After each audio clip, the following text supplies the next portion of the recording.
So here we are on the homestead. In case you didn't catch the first video, I'm the Frugal Gardener. It's a bright sunny Sunday afternoon on the homestead, and I decided to plant my garlic today. I'll put a link to the first video. It's really short. So here we are.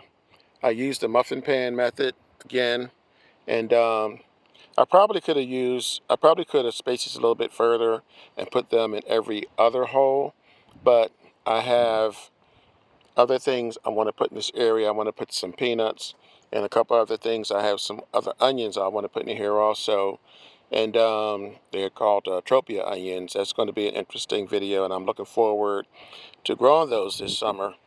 At any rate, I stopped here because I want to show you guys the process. I want to talk a little bit about what's in the soil. I used crushed eggshells.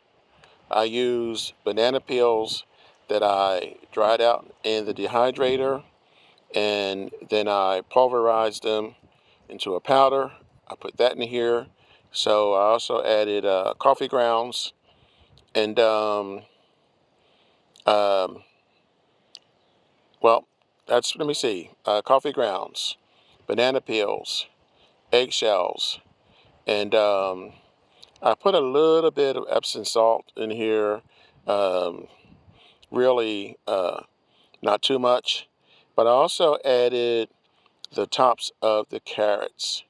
You can take those tops and dry them out and add those in. And I almost forgot, I also put wood chips. I'm not wood chips. What am I talking about? Wood ash. So there's wood ash in here as well. The goal is to try and save money. That's why I'm the Frugal Gardener. I'm trying to show you guys how you can garden without spending an arm and a leg.